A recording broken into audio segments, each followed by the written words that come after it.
I never thought I'd have to explain to a stranger why my cows weren't blocking her lakefront view, when, in fact, there's no lake and definitely no view, just a flat stretch of farmland and a line of irrigation pipes that smell like rust and wet dirt.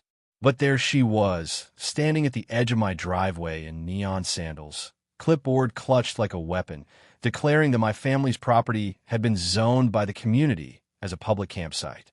She said it with such confidence that for a split second, I actually wondered if I had missed a letter from the county. Then she waved the clipboard in my face and added that if I refused to comply, she would be forced to find me. I laughed, and that was apparently the wrong move. She straightened her back, narrowed her eyes, and started snapping photos of my barns and fields with the enthusiasm of a tourist in Paris. She even told her teenage son, slumped in the passenger seat of her SUV, to document the hostile behavior. I was standing barefoot in overalls, holding a wrench dripping with irrigation water. Hostile wasn't the word I would have picked. Baffled, maybe, but she had already dialed someone on speakerphone and was loudly explaining that she was detaining a trespasser. That's when I realized this wasn't going to be an ordinary nuisance neighbor situation. The woman introduced herself as Patricia, board member of the Lakeside Estates HOA, which was laughable because my farm isn't in Lakeside Estates. It borders the subdivision, sure, but the county line is a fence and 2 miles of soybean fields. I don't even pay city taxes. Still, Patricia pointed across my property like she was Moses surveying the promised land, insisting that my back pasture had been earmarked for recreational use and that residents would soon be setting up tents. She didn't ask, she informed. My land, in her mind, was already hers. I told her calmly that unless she had a deed, a court order, or divine intervention, she was not going to host a campout on my irrigation ditches. Patricia's response was to step closer, lower her voice, and hiss that people like me, unsophisticated landholders clinging to outdated property lines, were why communities needed strong HOAs. Then she smiled sweetly and asked when the porta potties would be delivered.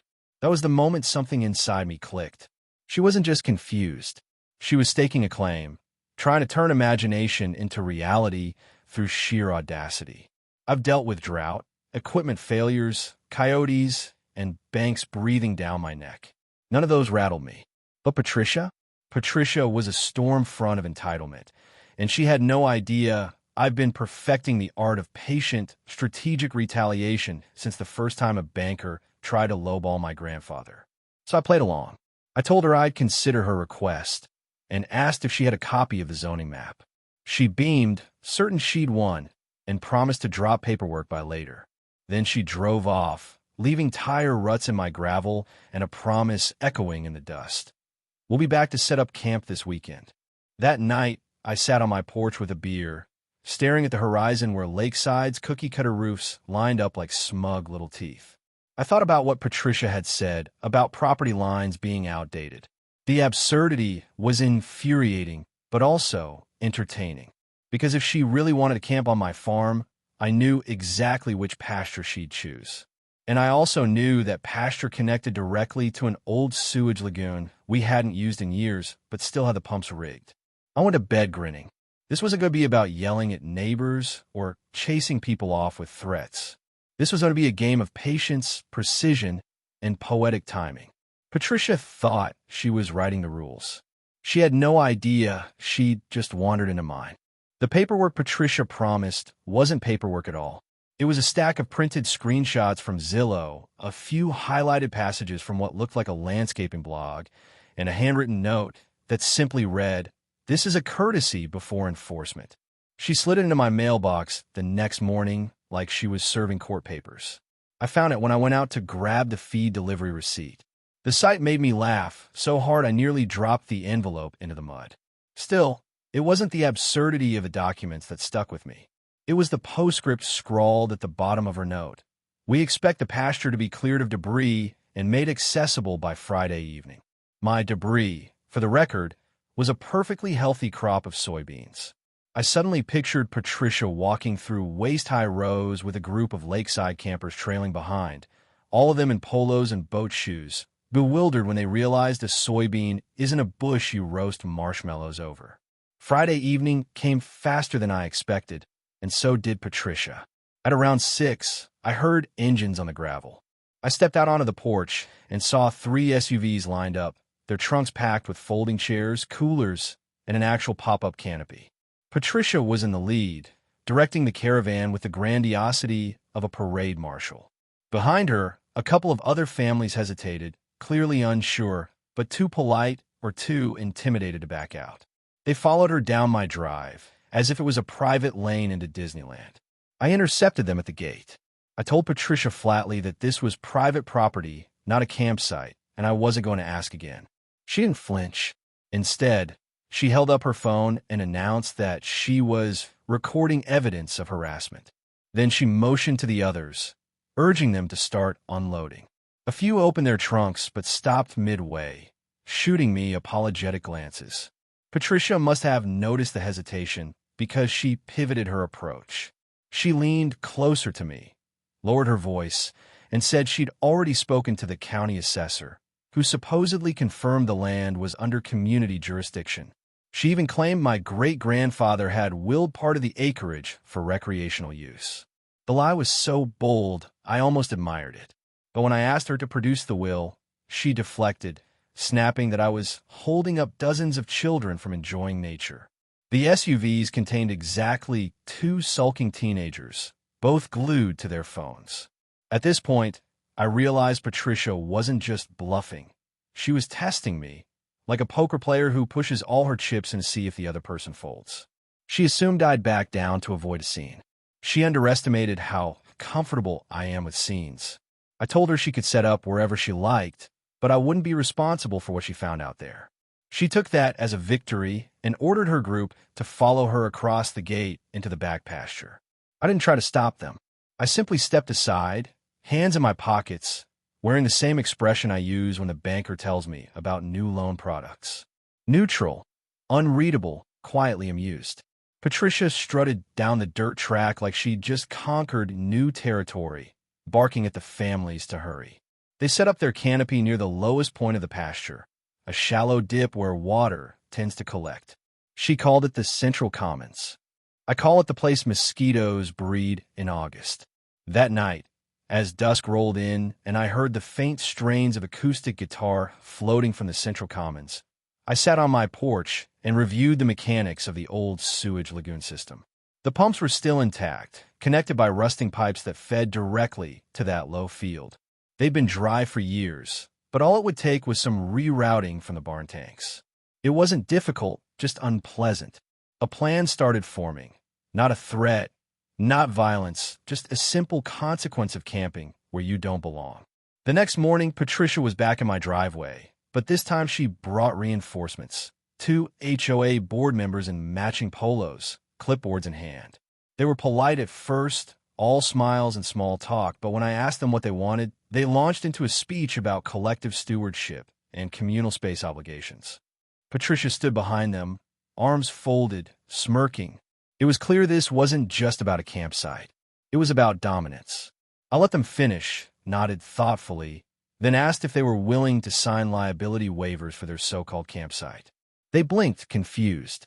Patricia cut in, calling my suggestion ridiculous. I didn't argue. I just shrugged and said, if you're so sure this land is yours, then you won't mind putting your names on the paperwork. They refused, of course, and that refusal was all the confirmation I needed that they knew they were bluffing. Still, Patricia doubled down, threatening to escalate the matter to county officials. She promised there would be repercussions. As they drove away, I stood at the gate and considered how far she'd go, how much face she'd already invested. The irony is the deeper she dug, the easier it became for me to set the stage. Because every bluff, every fake document, every entitled word gave me more justification for what was coming next. And trust me, it was going to be unforgettable. The morning light made the campsite look smaller, as if daylight judged amateur theatrics. The canopy sagged, coolers gaped, and marshmallow sticks lay abandoned. Patricia stood in the middle of it with her phone aimed like a judge's gavel, declaring this scene proof of my negligence. She had the rehearsed outrage of someone whose identity depends on being offended. I walked the fence line, boots leaving prints in soft soil, and let the tableau speak for itself. If she wanted spectacle, she would have to carry its documentation. Her accusations were rapid fire: unsanitary, negligent, reckless owner. She spoke like a person reading from an emotional teleprompter. Behind her, neighbors murmured and filmed, their astonishment curated into clips destined for commentary. Their outrage felt transactional, an hour of moral performance in exchange for the satisfaction of having been right. They wanted adjudication by broadcast. The county inspector who arrived with a clipboard wanted something less theatrical: facts. The inspector moved with the deliberate slowness of bureaucracy. Sniff, sample, note, right. He asked procedural questions that are lethal to performance. Where did they get permission? Had the HOA documented access rights? Who declared the land public? Those questions turned a scene into a checklist. Patricia's confident cadence faltered when pressed for legal backing. A viral post is persuasive until it meets paperwork, and paperwork cannot be swayed by volume. When officials translate spectacle into records, the balance shifts. Tests create dates, sample IDs, and chain of custody forms. Those items endure in a way a furious livestream does not. I didn't celebrate the discomfort. There's a bitterness to escalating neighbor disputes, but I recognized the strategic value of documentation. People who trade in certainty find it fragile when the world demands signatures and stamps instead of hashtags. Patricia tried to convert personal offense in a public emergency. Henry, a board member in a slightly muddy polo, invoked liability and community safety like a litany. They wanted spectacle to become sanction. But the inspector asked for proof of authority, and the script splintered. Performance needs a permit. Without legal footing, outrage becomes noise that dissipates once it encounters process. The inspector proposed temporary containment and formal testing. That recommendation was the pivot. It would turn rumor into a record and require parties to acknowledge actions under oath or written statement. The small bureaucratic gears that grind slowly eventually produce heft. A folder with dates and signatures is the opposite of theater: durable, dry, and inconvenient for people who fund their reputations on theatrical certainty. Patricia pivoted to caution, invoking children and allergies in a tone meant to summon empathy. Her rhetoric landed with some, and for a blink I felt an odd sympathy. Image work and genuine worry sometimes overlap. But she had chosen spectacle over discretion, and that choice carries consequences. She could have asked for a meeting, sought clarification, or requested consultation. Instead, she staged a caravan and expected outrage to substitute for authority. I offered a narrow bargain to the inspector: temporary exclusion to prevent further entry, official sampling, and signed statements from those who had entered acknowledging they had no permission. It was procedural and principled. It would preserve safety while creating a record that converted their performance into paperwork. The inspector agreed to recommend the measures. It wasn't dramatic, but it was corrosive in the right way. It forced an admission into a ledger that people cannot swipe away. The social fabric around Lakeside reacted predictably. Vanity meets arithmetic. Once practicalities surfaced, insurance questions, school emails, work schedules, the bravado deflated. A parent checked a message about a child's asthma and paled. Someone else fretted about a looming mortgage payment. Practical constraints punctured pretense. Patricia's voice shifted from rhetorical performance to frantic logistics. Indignation costs money and paperwork, and both proved less appealing when itemized. They packed and left without the triumphant press conference they had envisioned. Their SUVs churned gravel and retreated, leaving behind tired footprints and the rustle of a performance that had lost its audience. Patricia lingered at the gate, meeting my eyes with an expression that contained anger and the stunned arithmetic of someone realizing they had been turned into a case file. Pride, it turns out, is brittle when it must answer to ink. A Lakeside neighbor called, embarrassed and apologetic. She offered to help. I declined. The record mattered more than immediate comfort, and consequence must be visible to be real. As the sun set, The fields exhaled into quiet. The twist was structural, not cinematic, turning a moment of performative authority into bureaucratic evidence. It's not flashy revenge. It's the slow reallocation of accountability. Entitlement survives on the assumption that no one will make it tangible. I had made it tangible, and that tangibility would outlast every viral clip Patricia could conjure. By Monday morning, Patricia's social media clips had gathered a noisy crowd of digital onlookers, but the comments weren't the chorus of support she expected. Some praised her courage, but most asked why an HOA was setting up tents on private farmland. Screenshots spread faster than her narrative could adapt. Lakeside's reputation began to ripple outward, not as a community of refinement, but as a cluster of residents led by a board that confused entitlement with jurisdiction. The HOA convened an emergency meeting in their clubhouse, the kind of space decorated with inspirational posters and perpetually over-scented with vanilla candles. I attended only because the county inspector had asked me to hear their position. Patricia presided at the head of a folding table, flanked by two board members who looked more like reluctant substitutes than confidants. Her voice carried forced authority, reading from notes that alternated between legal jargon and personal grievances. She accused me of environmental sabotage, citing the smell in the pasture as evidence of deliberate contamination. The inspector asked for lab results. She didn't have any. He asked for easement documents. She presented a photocopy of a landscaping plan that clearly referred to lots within Lakeside, not beyond its fence. The room shifted uneasily. Even the board members exchanged nervous glances. Patricia doubled down, her cheeks red, insisting that intent was the crime, that I had threatened her with sewage. She wasn't entirely wrong. I had thought about it. But thinking and doing are different currencies, and she had no receipt to show. When the inspector excused himself to make a call, I took the opportunity to address the room. Calmly, I explained my family's ownership history, the recorded deeds, the absence of any easement. I didn't embellish or dramatize. I let the plainness of fact hang in the air. What I added quietly was the cost. Every trespass, every accusation, every disruption of crops translated to damages. I noted the number. I saw eyes widen, pens twitch. Lakeside's residents were not unified ideologues.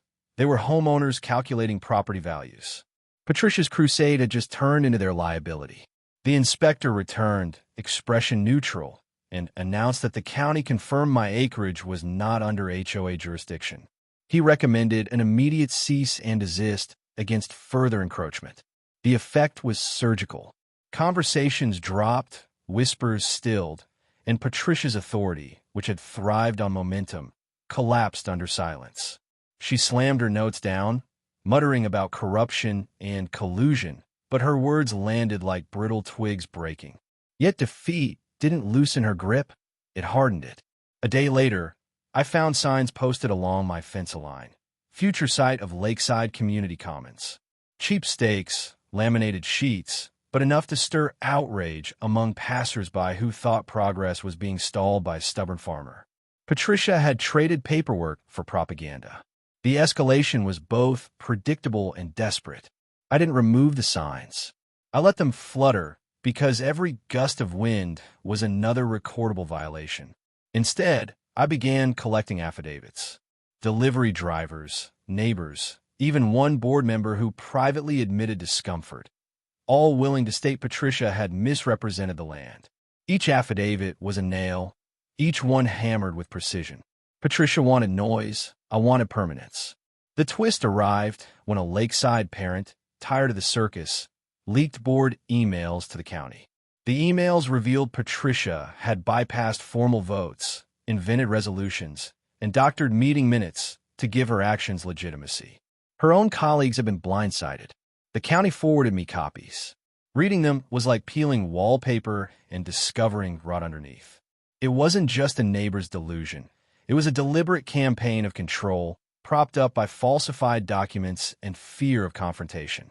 The HOA fractured. Half the board resigned within a week. Residents demanded Patricia step down. She refused, calling it a smear campaign orchestrated by outside interests. For once, I didn't need to move a finger. Entitlement was collapsing under its own gravity. Watching it unravel was like watching a structure implode. Messy, dangerous, but inevitable once the supports were exposed. I spent evenings on my porch, listening to the quiet return. The signs along the fence drooped, uncollected, a monument to bluster. I hadn't pumped sewage, not yet. I hadn't needed to. The absurdity of Patricia's ambition had escalated itself into implosion. But part of me suspected she wasn't finished. People like Patricia rarely surrender. They reframe.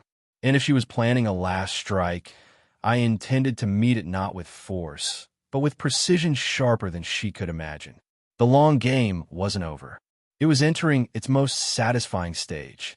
I knew Patricia wouldn't simply vanish. People who build identities from the outrage of others don't retire quietly. She called it a community reconciliation event, which in her mouth meant cameras, speeches, and an insistence that she be heard. I let her have the stage because I wanted witnesses, not of her theatrics this time, but of what unfolded when consequence met performance. On the morning she arrived, I opened the gate and walked the perimeter with an evenness I wear for auctions and inspections. Residents trickled in, curious, baskets and cupcakes in hand, because spectacle draws the polite and the nosy alike. Patricia set up her collapsible podium and rehearsed lines with the zeal of someone practicing an alibi. She spoke about stewardship, safety, and community values. She mentioned children and allergies in tidy, performative cadences. The reporter, clipboard balanced, asked follow-ups, and the board members nodded in manufactured solidarity. Then the county officer I had come to respect stepped forward with a set of documents that smelled faintly of bureaucratic finality. Notarized reports, chain of custody records, and a list of sworn affidavits from people who had been there when she attempted to claim rights. He read, calmly, and the words cut through the air like a scalpel through cloth. Misrepresentation of public record, falsified minutes, unauthorized resolutions drafted without quorum. Patricia flushed and reached for control. Authorities' suits panicked like a fever. At that moment, a different current began to pull at the edges of her narrative. A list of practical consequences, precise and unshowy. Insurance reviews, potential civil claims, and agency investigations. Her supporters shifted, at first micro-expressions and then in plain faces. The calculus of inconvenience outweighed the thrill of being right. I didn't gloat. I took no pleasure in watching a person unravel under the weight of their own choices. Her voice became smaller, then brittle. She tried to pivot to intent, to moral outrage over literal things. But intent is a soft currency when paper carries weight. People wanted to leave quietly, but Patricia wasn't willing to let the day end without something definitive. She accused me of threatening her, of privately promising retribution. She suggested a narrative where I had been active in spite, which for a beat made the assembled murmur and lean forward.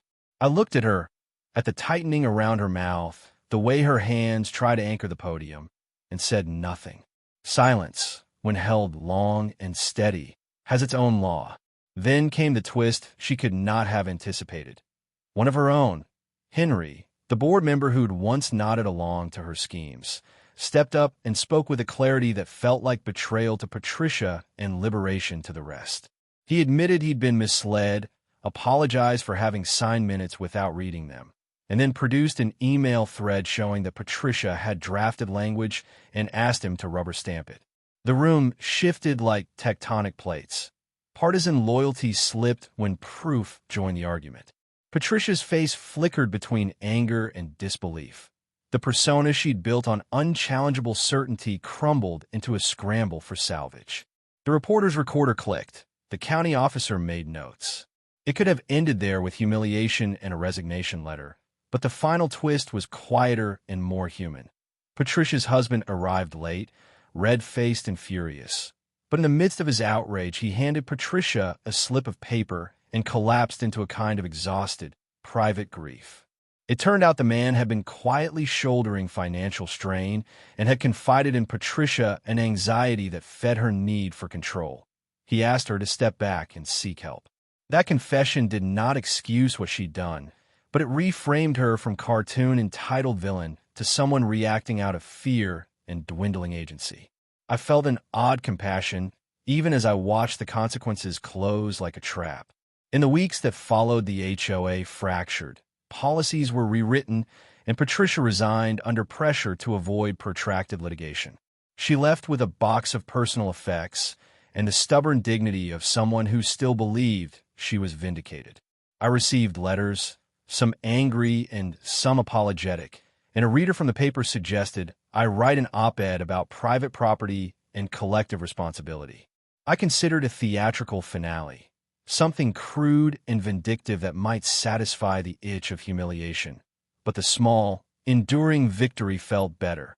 A legal record that curbed the authority of the entitled, and a community that had been reminded that the sheen of civility requires more than a confident voice. Late one summer evening, I walked past the spot where the canopy once stood and noticed a child setting up a small fort with sticks and blankets. The parent smiled at me, waved, and then moved on. It was not the flush satisfaction of revenge, but something steadier. The community's rhythm returned, rearranged by consequence rather than spectacle. I never pumped the lagoon in anger. I never engineered a literal flood of sewage, because there is a line between clever retaliation and becoming the kind of person you dislike. Instead, I learned that making entitlement recordable and accountable does a kind of quiet dismantling no theatrics ever could, and that sometimes the clever, long game is patience, paperwork, and the humility to watch a confident person own the cost of their choices. I kept the gate unlocked after that. It seems the truest boundaries are enforced by the willingness to stand in them, rather than the willingness to lash out. I walked home content, which is as close to victory as I want.